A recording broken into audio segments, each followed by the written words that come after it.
So, should we start? Waiting for somebody? No?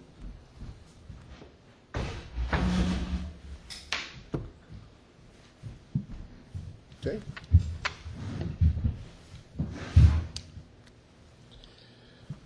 As usual, on Tuesday, we try to get some kind of a general insight in the Parsha of the week, based, of course, on the Rebbe Siches, Chassidus in general, and then translated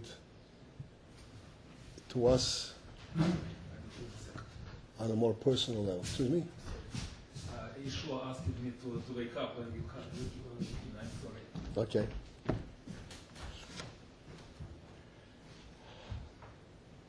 You know that the Parsha is Parshas BeHaalosschah.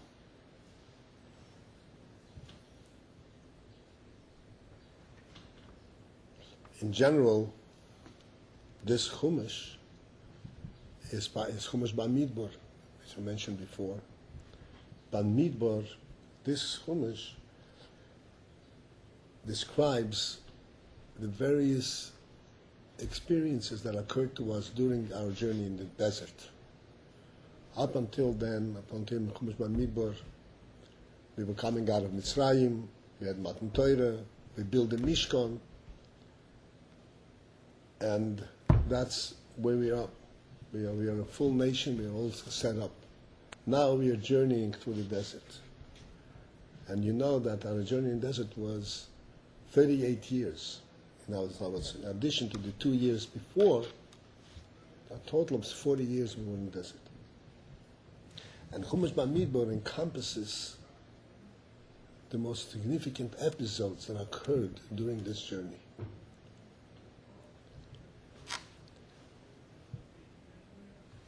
The Parsha is called BeHaalosschah. As we mentioned many times, the Rebbe points out that the name of the Parsha encapsulates capsule, what a capsule is, takes in, focuses in on the Parsha in general. All aspects of the Parsha you can find something of the principle of BeHaalosschah.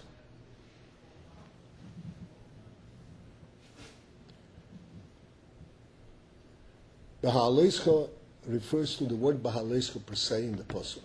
Refers to Aaron HaKohen lighting the candles, the candles in the Mishkan of the menorah.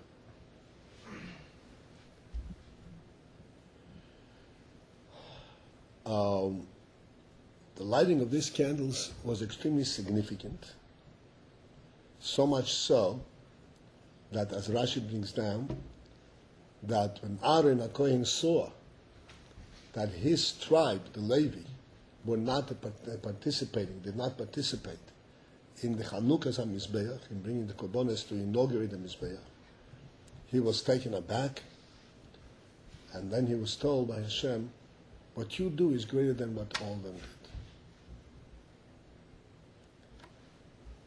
What is this lighting of the candles? What's so significant about this? The menorah in the Mishkan consisted of seven branches. Why 7? Because 7 is the total number of midos, attributes, starting from Chesed till Malchus. Every Jewish soul is representative, is included, represents one of these midas. 7 midas are a very, very, very general method of categorizing the Jewish people. Every one of them, every Jew belongs and has a special affinity to one or the other of the 7 midas. Thus, these 7 candles represent the Jewish people as a whole. And Aaron lighting these candles, he is in effect kindling the neshamas, kindling the Jewish neshamas. This is what lighting the candles represents. It's for going to? No, this is for Yidden. The Goyim get the light through us, but the light killing the neshamas is killing the Jewish neshamas.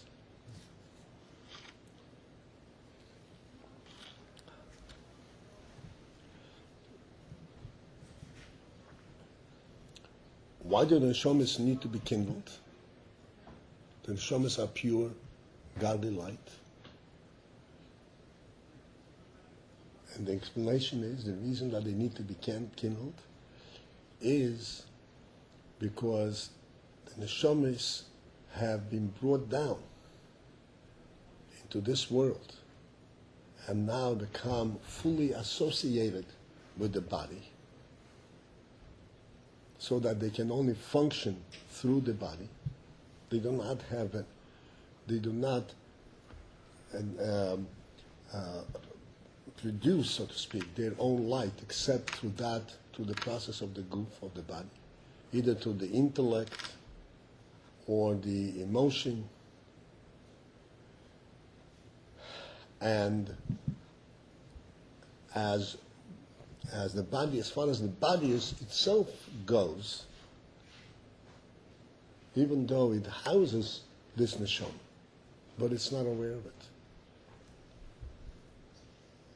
It's aware of it only to the extent that of its own interest, because the body is very coarse, very lowly, and it only knows what it experiences, its own experience, its own likes and dislikes. And thus, even in terms of the intellect, which is the highest of the human qualities, the body can render the intellect also worldly and physical, to the extent that if not made and a special effort, one can be oblivious, unaware to anything spiritual. He can watch a whole living world and see nothing beyond a physical sequence of events, physical function. This is so shockingly true that in our day, again, a few generations before us, but it's still pursued, the whole idea of denying the presence of a soul in a human being and explaining, rendering all human activities, the intellect and the emotion and all the senses, as being nothing more than a physical reaction. And habit, and the result and reaction to some kind of a experience. Nothing more. You can look at a living human being and totally deny the existence of life.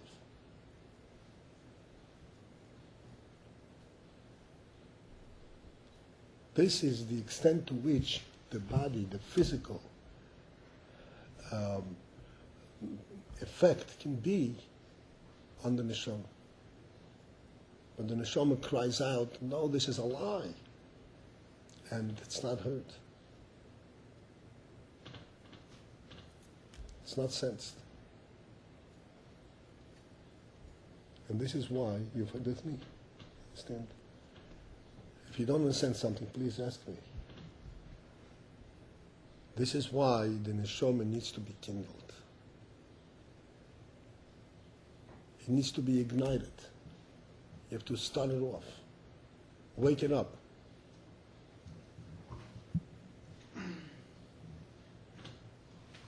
But then, when you do wake it up, then it begins to shine and burn and light up the body, and then light up outside of the body, light up the world around it.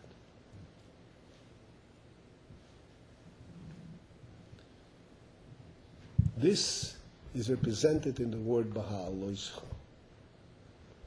BeHaalosschah means essentially what it alludes to, what it refers to, is lighting the candles. But the word BeHaalosschah itself means when you will bring up, raise up, like oil. And it is expressing the principle, just like when you light a fire, light a candle. So you hold the match to the candle, but after a while, the candle catches, and a whole flame develops, and then you can take the match away and it burns on its own. You don't no longer need to maintain that initiative. And this is the principle BeHaalosschah. Aaron was instructed, you should know when you light the candles of the Mishkan, of the Mikdash, you have to light it in such a way, Rashi brings down, you learn, Sh'dehei shal heves oila me'oleha, that the flame should rise up on its own.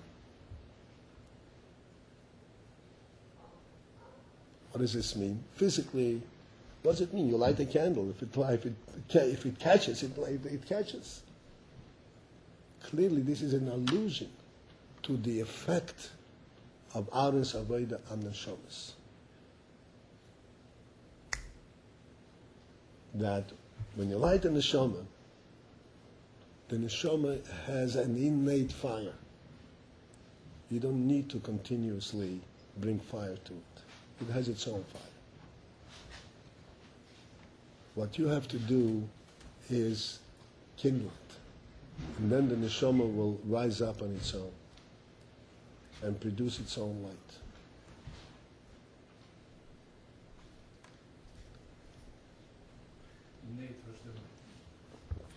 Innate? How do you translate innate? From your birth. How did you translate? Razona, yeah.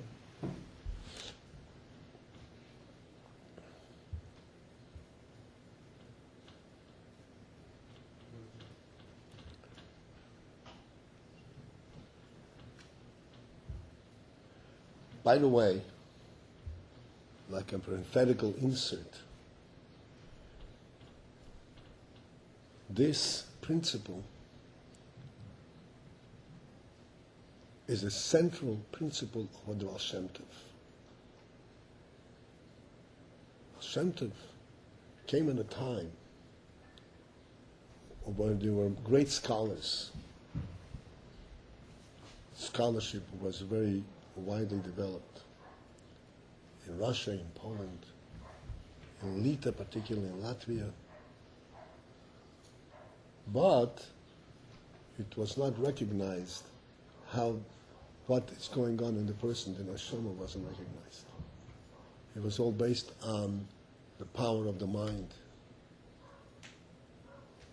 to the extent that the simple person who did not either have the ability to learn or didn't have the chance to learn was completely segregated, was diminished, was ruled as unimportant. Only the scholar was recognized. And the Baal Shem Tov came and he said that there is a very fundamental error in this whole view. Because the primary power of a Yid, primary value and significance of a Yid is his neshama. And the neshama comes through not only through scholarship. Neshama comes through primarily, mainly, fundamentally through Emunah. The message of the neshama is the Emunah. But I know the truth, whether I know how to explain it or I don't know how to explain it. And when a simple person says, and Baal Shem Tov says, Baruch Hashem, and he says it with an emes, it can supersede the biggest pupil of the greatest scholar. Yeah, that's right. Go ahead. Supersede. Yeah. Go above and beyond.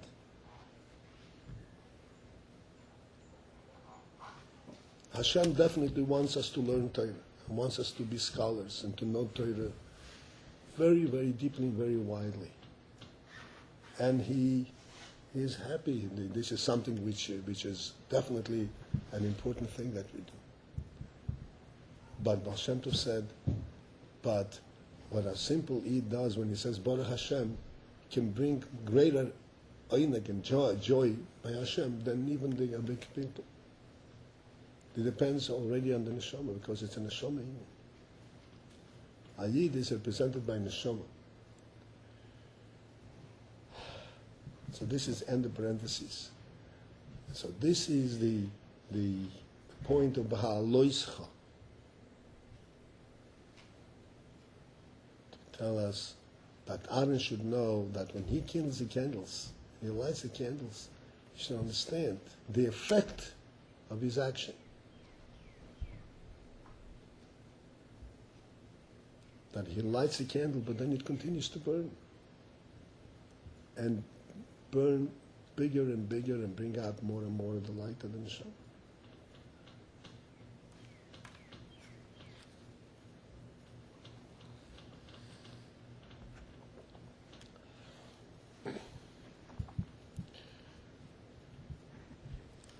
Further down in this parsha, I want to kind of try and show some kind of a correlationship to what we discussed. Further down in the parsha, there is one episode amongst many that occurred in the desert.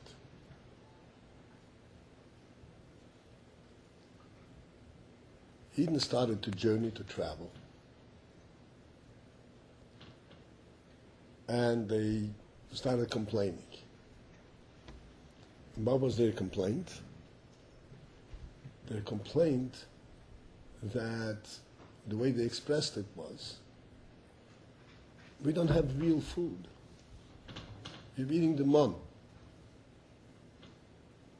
They complained about the man. The man, we know, the man was what's known as lechem min hashomayim. The pasuk says lechem min hashomayim. Food or bread from heaven. There are opinions that say this is not a practical thing because we don't have the man, but in terms of hypothetical discussion, what bracha did the Eden make when they ate the man? There's an opinion that said that they said hamoitzi lechem min hashomayim.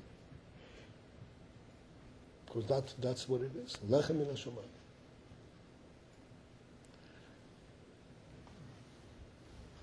This lechem min hashomayim was delivered to the Eden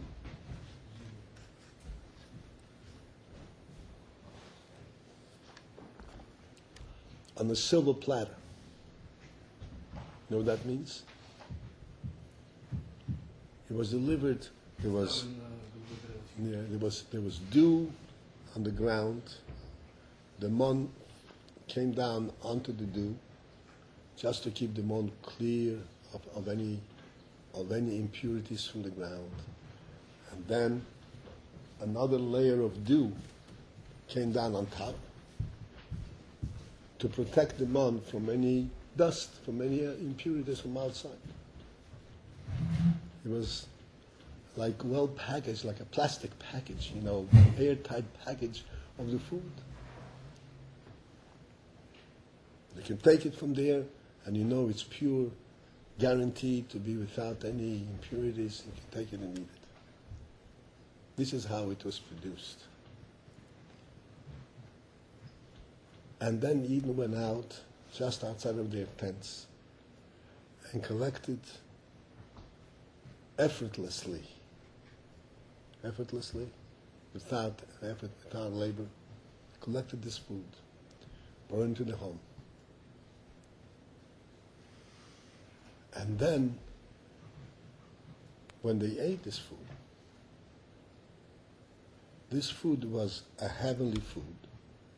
which means that it contained inherently by nature, by its very creation, every possible food. It came straight from heaven. It wasn't like the earth produces one type of food from one kernel. It came from the source of food. So every kind of food was incorporated in this man. And thus, its taste and its effect dependent on what you need and what you want.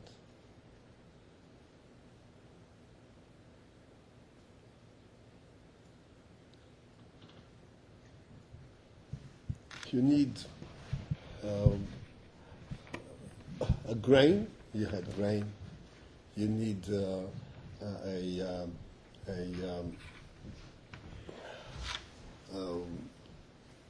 I can't think of the terminology of any other kind of type variety of food. It was there.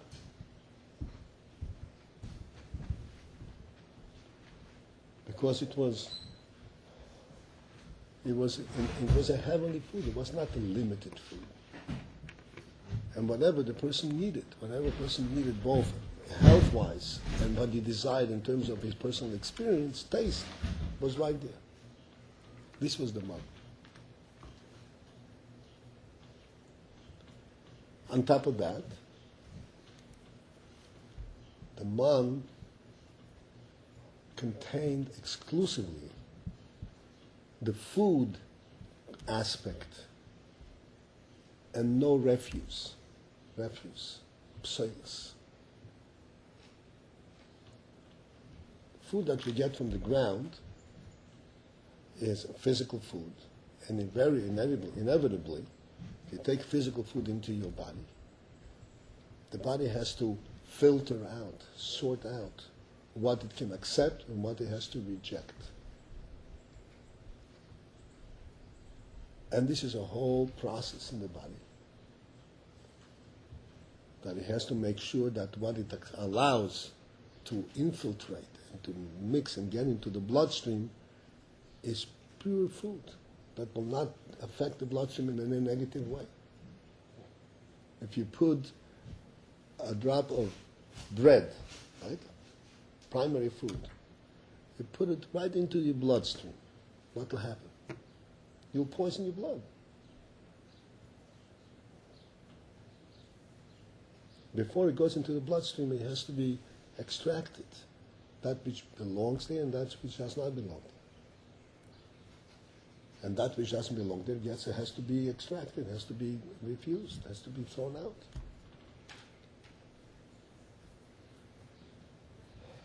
The man was lechem min hashamayim, and it was exclusively the food, the nourishing part of the food, nothing else. There was no refuse. Everything was pure, and everything was readily accepted by the bloodstream, by the human body, and it only brought health, nothing else. Did it bring taste? The taste was very tasty along with that. This is what the man was like.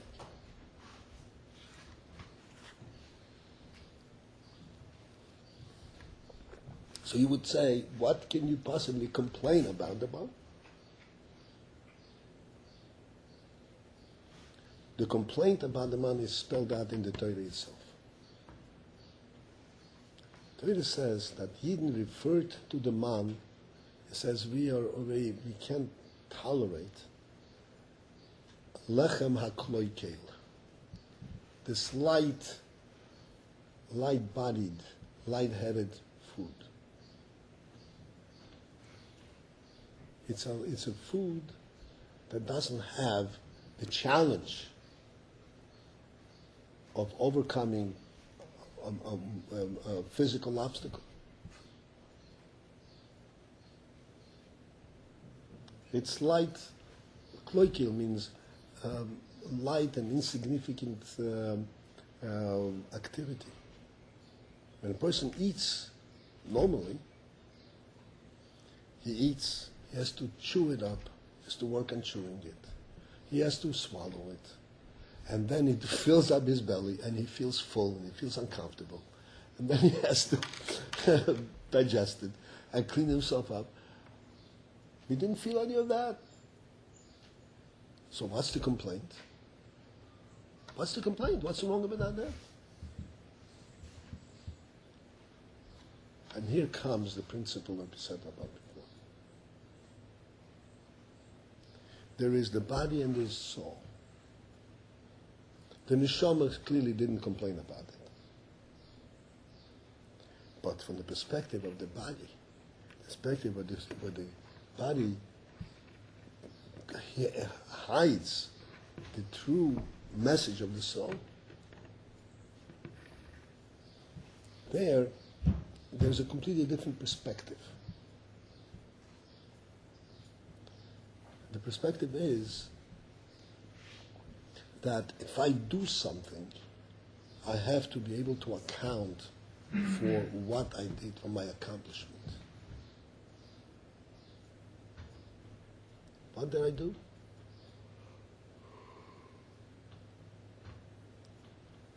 There is a certain, like we say, a person has a taiva. What's a taiva? Taiva, lust for food. A person is hungry, so he eats not. He wants to eat in such a way that he feels that he is being stuffed. He has to fill his mouth. His mouth should be full, so that he has to really labor on chewing it up. And he has to feel that it's heavy food. It's something that really he feels an accomplishment. He feels that he's got something. Just to eat and be healthy, that's for the neshama. It's not for the guf. The guf has to feel that it accomplished something.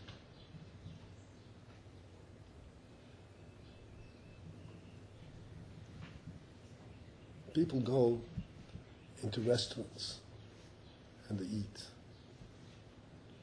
And then they can have a week's time to discuss what they ate and how it was served and how the food was and what he ordered and how big the steak was. All that goes part of his life. And if he's got nothing to relate after the visit to a restaurant, then he hasn't had the experience. This is the guf. In the Mon, they had nothing of that. A perfectly healthy food. They were perfectly healthy throughout the 40 years in the desert, in a desert. And they were annoyed because they didn't have that experience of accomplishment, of physical accomplishment. They complained, where is the meat? That's what they said, where is the meat? Where is the beef? Why do you need beef for? You have fine food that gives you all the nourishing and all the taste in terms of human quality. No, I have to really feel the challenge.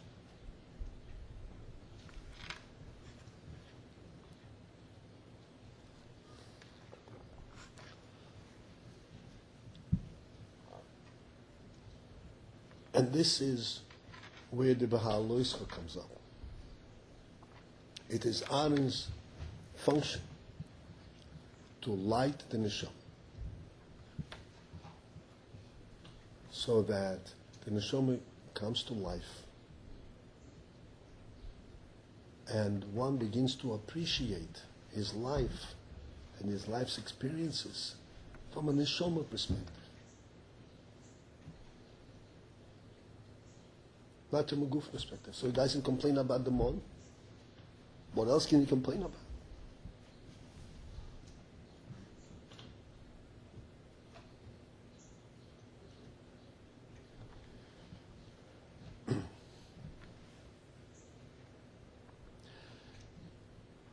This principle exists in our life, in our avodah, on many different levels.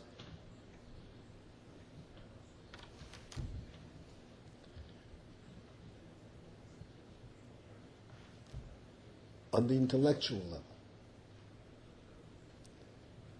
we have we have the Torah, which we need to use our intellect to understand and to learn. And there is also secular studies. The intellect, as it studies and secular worldly principles, rules of physics, economics, chemistry, whatever it may be.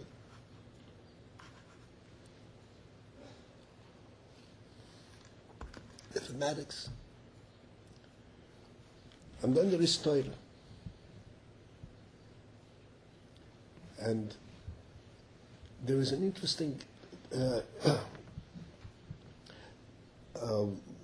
division there. When a person studies some kind of a secular course, he became an engineer, right? Finished engineering school. Then we always recognize, he studied something and he knows it. He can account for what he knows.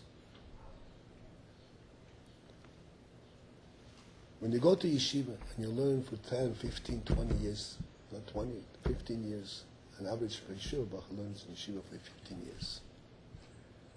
And he learned enormously deep, engaging, and significant things. Then you ask him, tell me, what did you learn? I learned Torah. What did you learn?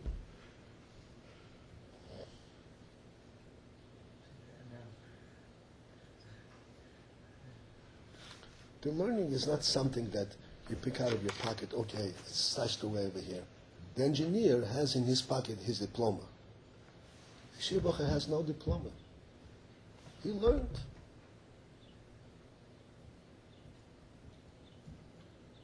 He learned Bereishis bara Elokim et hashamayim v'ha'aretz. The first pasuk in Chumash.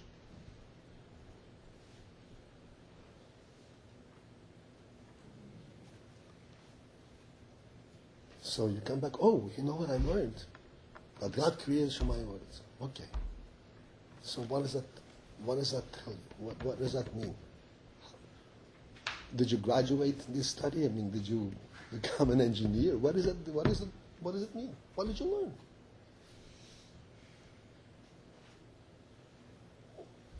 Why is it that we have this academy? It's very simple. This is the same difference between the mon and lechem min hashamayim and lechem min ha'aretz.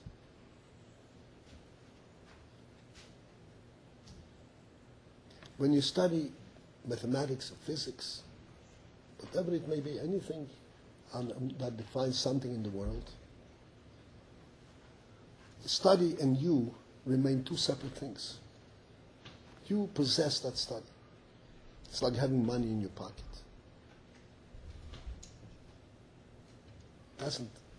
It doesn't become integrated, absorbed in your nefesh.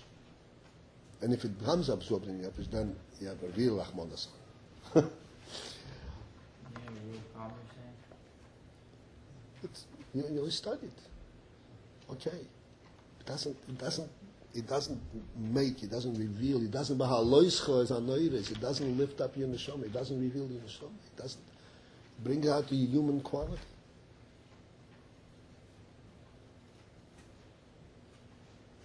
And you learn Torah, you learn Bereishis bara Elokim et hashamayim v'ha'aretz, the neshama pipes up. Oh, really? Oh, that's what it means. Oh, that's what the world is about. You wake up. It's a real world. It's a real world. It's a living place. It's a created place. And you know something? Not only in Shemayim v'ha'aretz, but light and dark, water and dry land, fish and fowl, the animals and vegetation, everything. And the human being too. Human being is not a derivative of a monkey, he's a real creation. That's what you learn. And all that gets absorbed. You don't even feel it. It gets absorbed in your neshama. It becomes absorbed in your very pressed person. Then you come out, and you're a Yeshir Bacher who learned, Yeshir Bacher, 15 years or 3 years makes a difference. You come out, you're a human being. You have a human perception, a real godly perception of life, but you got nothing to give, nothing to show for it. It gets absorbed like the mon got absorbed in the blood and in the flesh. You're alive and well, with nothing to account for. There isn't the refuse. There isn't the coarseness.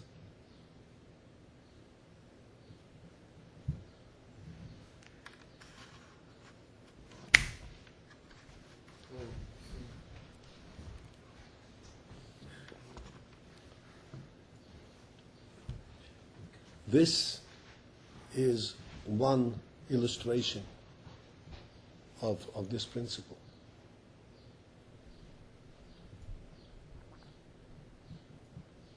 Then we have within Torah itself,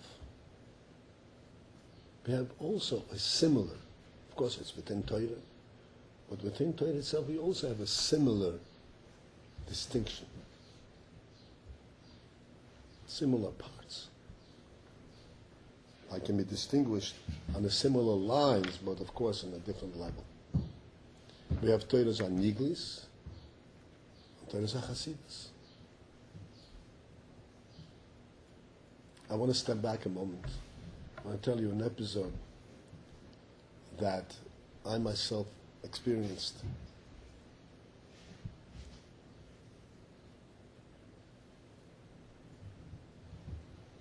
I was working, maybe I related it over here. I speak to so many people, I don't know if maybe I told you this episode one time before.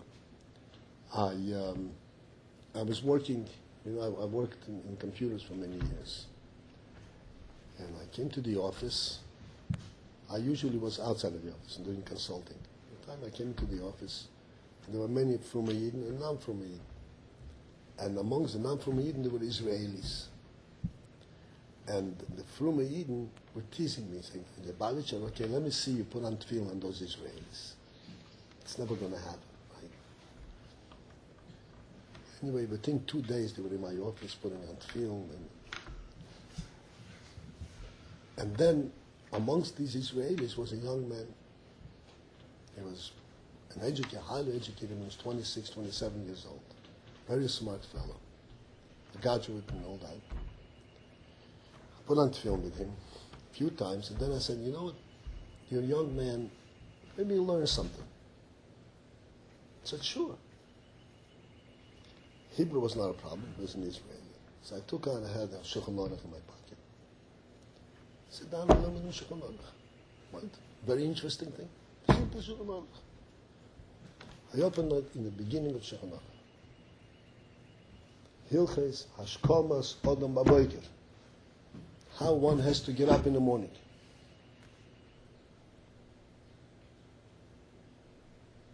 Start learning with him. Be learning with him. When a person wakes up in the morning, the first thing he has to think and recognize that God is standing there and watching him. And wants him to acknowledge his presence. Same way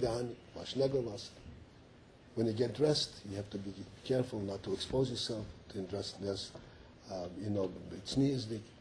These kind of things. It's an Israeli who never heard of anything like this. I'm learning it in 10, 15 minutes. And then he sits up and he says, wow, first time in my life I learned something.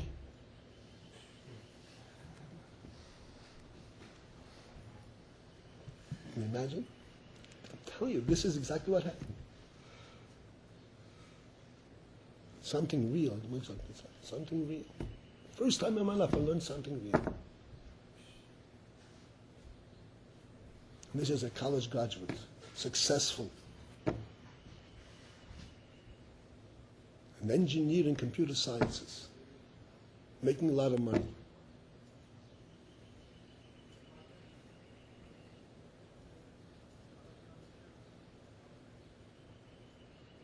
Das ist BeHaalosschah Zameres.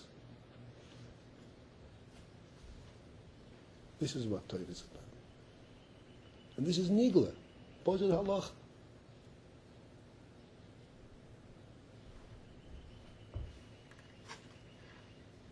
Shulchan Aruch is considered a neighbor. Yes, Yeshua.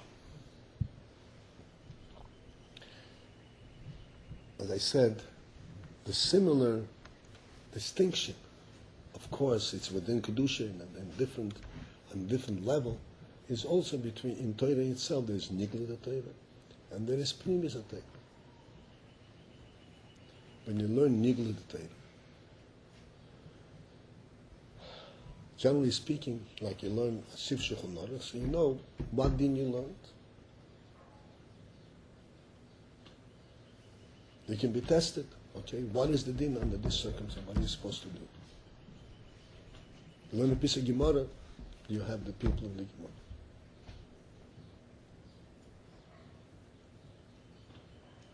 You learn Chumash, you have a piece of Chumash. You have Mishnah. You have something to account for it. Of course, it's nowhere comparable to Limudim Chitzonim, to secular side, but still there is some tangible knowledge that you acquire that can be applied to specific circumstance and a specific ruling. Pardon me.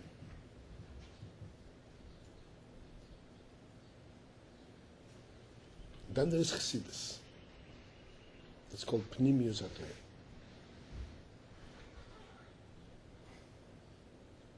What is Chassidus? You learn Chassidus. And it's very challenging in terms of trying to understand what Chassidus is talking about.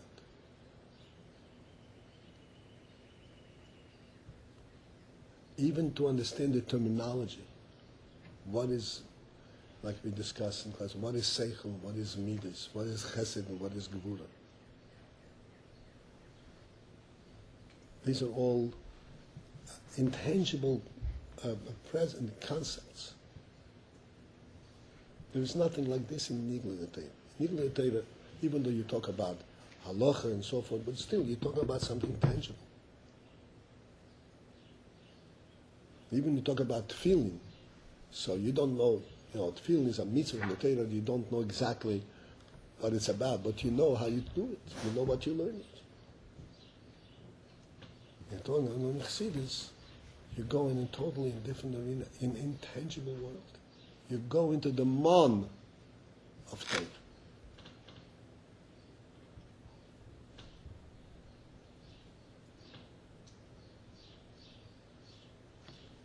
As a matter of fact, the Rambam, speaking about Pnimis HaTorah, it's called Tiyul Bepardes, in Lashon Rambam, Tiyul Bepardes, venturing out into the garden, which is the allusion to Pnimis HaTorah.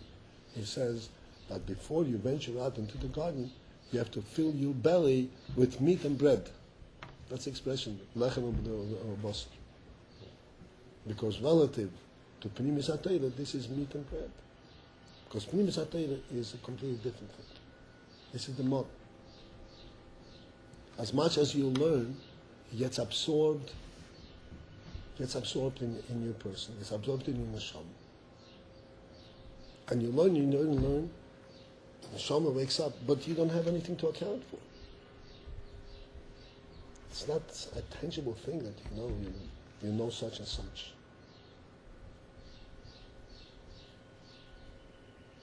Primarily, it is something that gets absorbed in your person, in your neshama, and it makes you a living human being. And after a while, and everybody knows that, everybody experienced it, you learn Chassidus for a year, and you turn around, you don't recognize yourself. You don't recognize yourself. You're not the same person. You know why? Something occurred. Something was absorbed by your neshama. Just like eating man in the desert. They lived, they were healthy and well. They didn't know how come. They didn't feel that they were eating anything.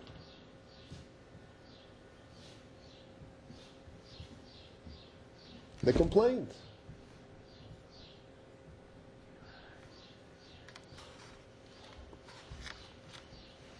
And the aim and the mitzvah that Aaron had was precisely this. Wake up the neshama of the Yid, so that the Yid will recognize, to appreciate, to recognize what is life really about. What is the experience of life? When is a person alive? When he eats mon or when he eats bread? Which one?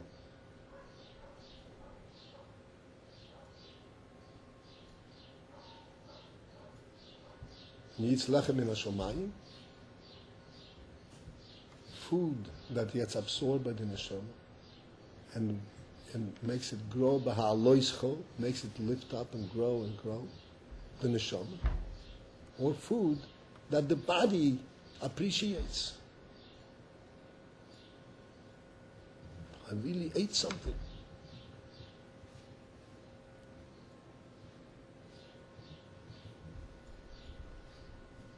You have to lift, raise the neshama over the guf. Aloischa zanelis. The neshama has to be raised on top. You have to have a healthy gut and all that. There's no question about it. But we have to know that the neshama has to be raised over and above the principles and the demands of the guf. If the guf is complaining that the food is too fine, too edel, too spiritual, that's when we have to wake up and say, wait a second, what are you complaining about? This is what we live for. This is what life is all about.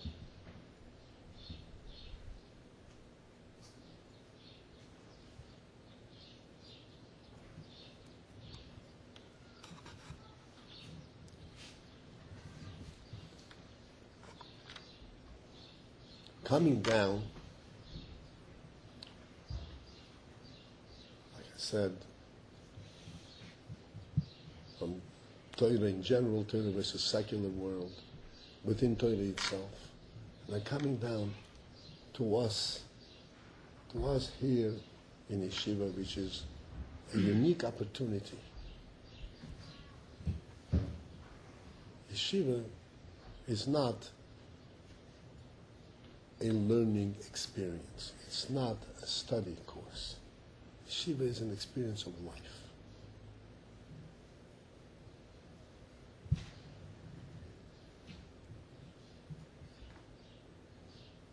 Yeshiva is a learning via submerging.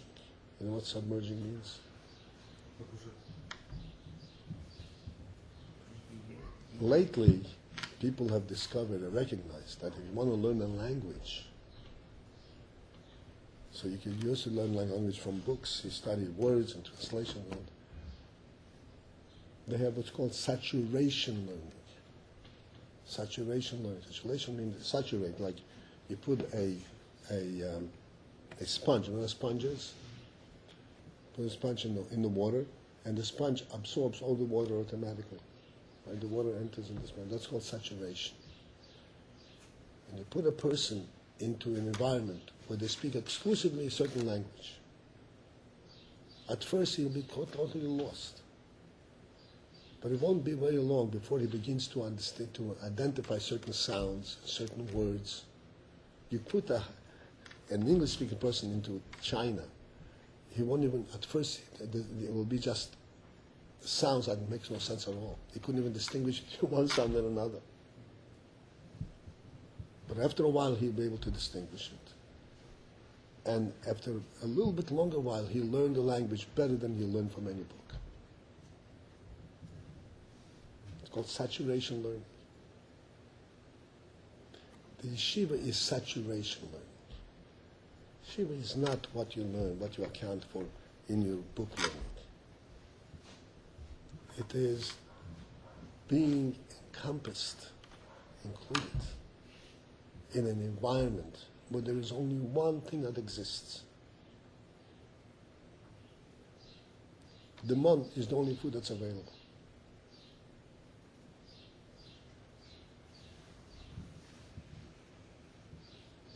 In the mon itself, there is, heavier mon, lighter mon, nigla and chassidus, but essentially what you're eating is mon. And you sit there, and you say, I'm sitting day in, day out, I'm doing the same thing I do. What did I accomplish? What's going on?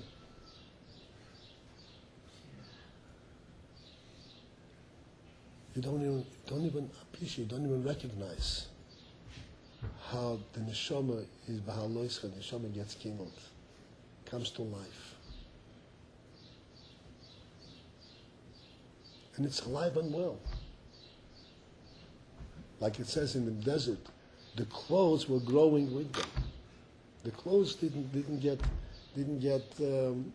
old. This is like the same thing, saturation. I know, but I don't know how I got to know it. I don't remember, studying this.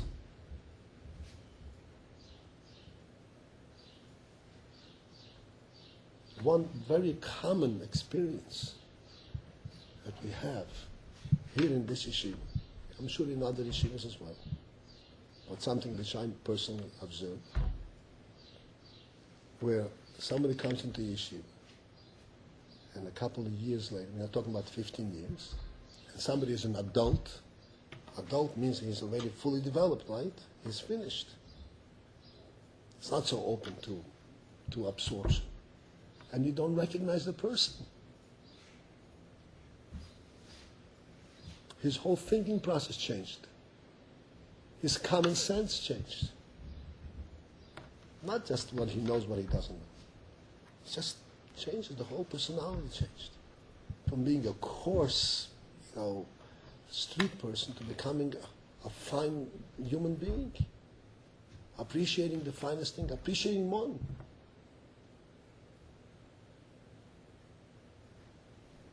Sitting for day and night and learning, and he can't have enough of it. Tell him, go out and take a job, make some money. No, I can't do it. I want to learn this.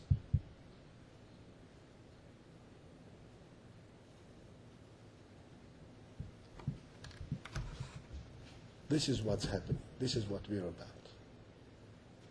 This is about BeHaalosschah Nevis. We have to raise the neshama. We have to know that life is not that which is viewed outside. Now the Pasuk says, later on you will learn, in Dvorim, Moshe Rabbeinu tells Eden that Hashem gave you man to eat,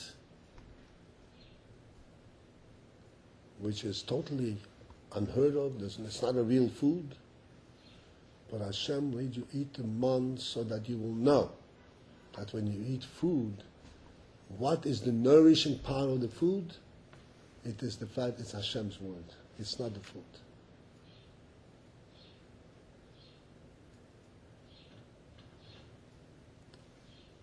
I don't know if you remember that pasuk, Lo ya'alechem levadu yichya ha'odam, man does not live on bread alone. Akol meitzit pi Hashem yichya ha'odam. Man lives on Hashem's, on what comes out of Hashem's mouth. This is the real life.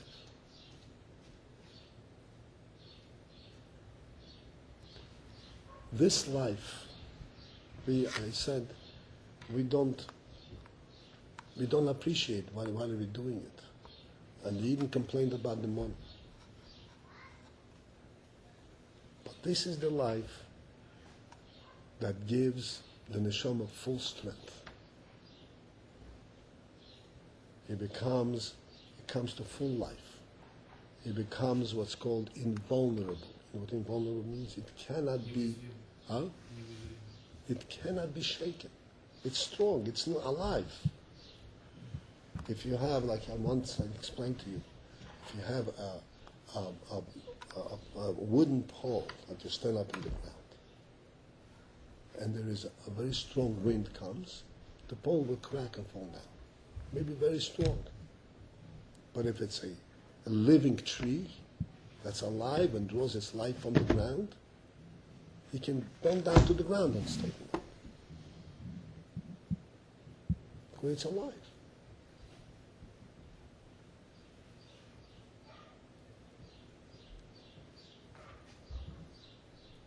This is what we gain in yeshiva, we gain from this is what Torah is about. Particularly the man of Torah, which is the pnimis of Torah.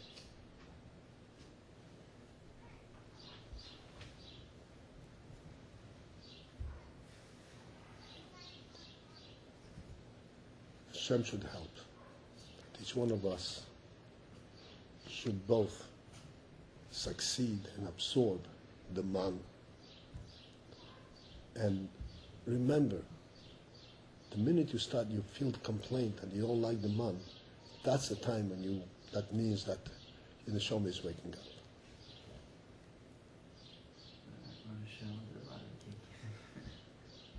In other words, you have ignored the physical aspect, the goof aspect, and you're experiencing the moment. That's a good time to strengthen yourself, because this is the real source of life. This is what carries a person through, under any circumstance.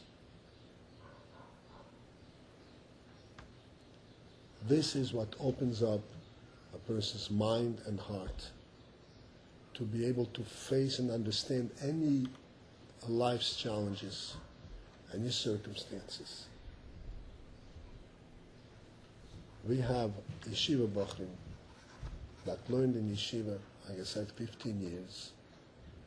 By the time they leave yeshiva, they're 20, 21, 22. They hardly had any secular experience, any secular exposure. They go out someplace in Honolulu, and they become shluchim. Any country, any language, whether it's Italy, Rabbi Lipsky was a shliach in Italy, or in Argentina, whatever, they come there, overnight they become speakers, public speakers. Takes nothing, because they have an open mind, they have an open heart. They can get right into and absorb what's going on.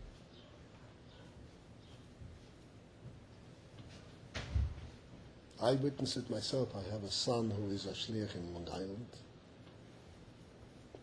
When he came that town for Washington, it was completely vacant. There's no Yiddishkeit whatsoever. There was a couple of conservative places and a reform place.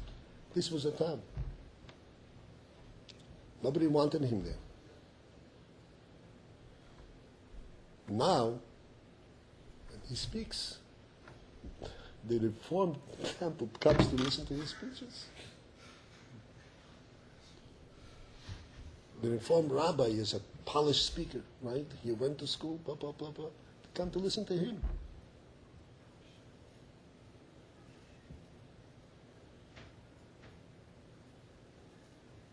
He is not unique. There are hundreds like that. Because these are living neshamas. Because they absorb the man. And they're rooted in real chayes and real life.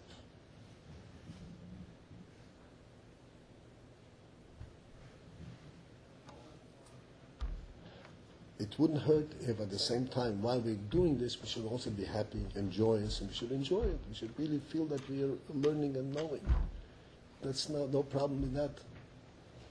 But we have to remember what is the central thing. The man gave all the health, and it also gave all the sensation of taste. Any taste that they wanted, they had in the man. So it's okay. You can have taste. You can enjoy it. But remember what the ikon is. What is the principle? The principle is BeHaalosschah to to experience the raising up the neshama over the guf.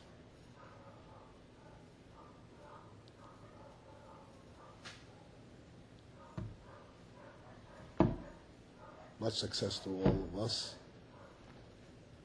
Additional health, we should be successful here and whatever else we have to face later on in life.